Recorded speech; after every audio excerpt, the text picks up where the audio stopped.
दोस्तों, महाराष्ट्र सरकार के मंत्री नवाब मलिक की मुश्किलें कई गुना बढ़ गई हैं और लगातार दूसरे दिन कोर्ट में जो कुछ हुआ उसने नवाब मलिक की हालत ही खराब कर दी है।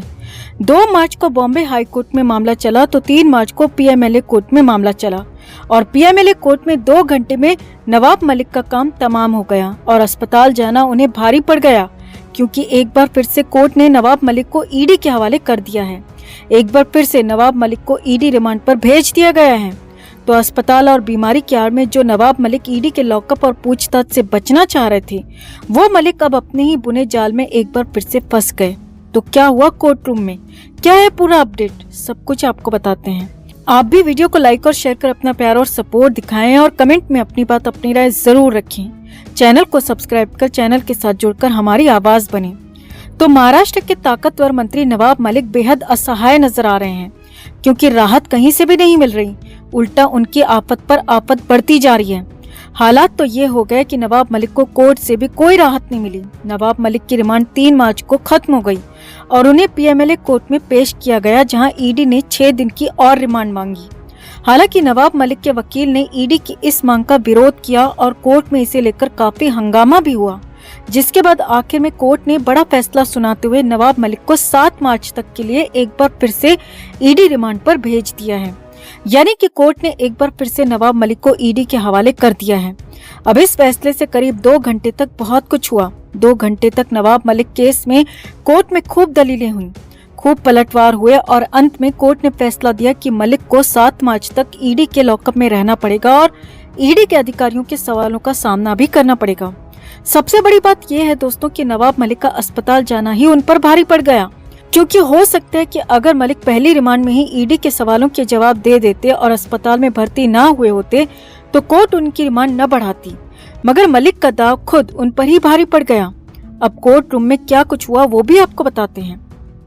तो ईडी की तरफ से पेश हुए एएसजी अनिल सिंह ने कोर्ट को बताया कि नवाब मलिक को बीच में अस्पताल में भर्ती कराना पड़ा और करीब 4 दिन इसमें लग गए, जिससे पूछताछ हो ही नहीं पाई और 6 दिन की रिमांड की और जरूरत है, तभी ठीक ढंग से सवालों के जवाब लिए जा सकेंगे। अब इस पर तुरंत ही नवाब मलिक के वकील अमित देसाई ने कहा कि ईडी अस्पताल जाकर भी पूछताछ कर सकती थी, लेकिन ईडी के अधिकारियों ने ऐसा नहीं किया और अब गलत तरीके से नवाब मलिक की रिमांड बढ़ाने की मांग कर रहे हैं।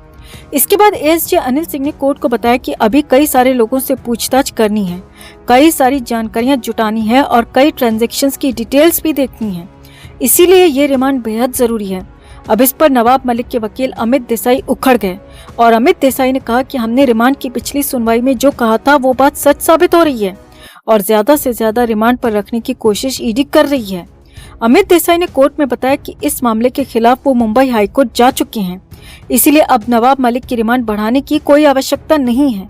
अमित देसाई ने उखड़ते हुए कहा कि अब कोर्ट पर है कि वो जमानत दे या फिर रिमांड बढ़ाती है। तो इस पर तुरंत ही ईडी के एएसजी अनिल सिंह ने कहा कि जमानत मिलने पर सबूतों से छेड़छाड़ हो सकती है, ये मामला बेहद हाई प्रोफाइल है और अगर जमानत मिल गई तो कहीं न कहीं सबूतों के साथ हेराफेरी होगी, जिससे केस का रुख ही बदल जाएगा।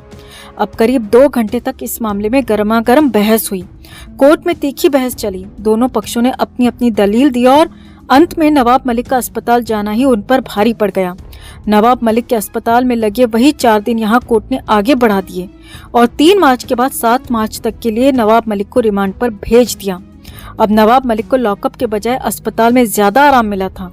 अस्पताल में वो बेहतर महसूस कर रहे थे, लेकिन उनकी यही बेहतरी, यही आराम उन पर भारी पड़ गया और सिर्फ 2 घंटे में इस बार काम तमाम हो गया और एक बार फिर से उन्हें रिमांड पर भेज दिया गया। अब हालात ये हैं कि नवाब मलिक का बचना काफी मुश्किल दिख रहा है, क्योंकि ईडी ने पहले 300 करोड़ का एक मामला खोला, जिसके बाद एक 200 करोड़ के मामले को भी उजागर किया और भी कई आरोप ईडी ने लगाए।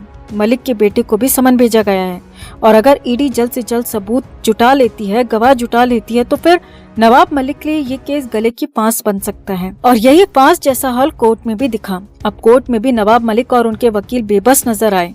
तो आपका क्या मानना है दोस्तों, क्या ईडी नवाब मलिक को जानबूझकर परेशान कर रही है या फिर नवाब मलिक के खिलाफ बिल्कुल सही एक्शन लिया जा रहा है? आपका क्या मानना है? कमेंट में आप भी अपनी बात अपनी राय जरूर रखें और वीडियो को लाइक और शेयर कर अपना प्यार और सपोर्ट भी जरूर दिखाएं।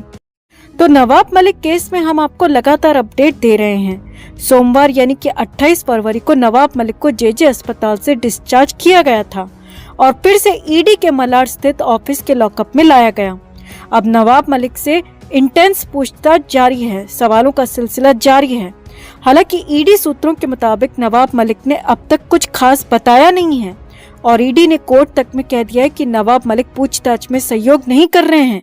लेकिन इससे नवाब मलिक के अंदाज पर, उनकी सेहत पर कोई फर्क नहीं पड़ा है। उल्टा नवाब मलिक तो नए तेवरों के साथ पलटवार को तैयार हैं और यहाँ तक कि मलिक ने तो अपनी तरफ से शुरुआत भी कर दी है। लेकिन ईडी ने 200 करोड़ वाला बड़ा महासबूत ढूंढ निकाला है। अब मलिक का नया एक्शन क्या है, मलिक क्या कर रहे हैं, वो भी आपको बताएंगे। लेकिन पहले ईडी का 200 करोड़ी सबूत देखो और समझो। तो नवाब मलिक पर ईडी ने तेजी से शिकंजा कसते हुए बांद्रा कुर्ला के एक प्रॉपर्टी का पता लगाया है।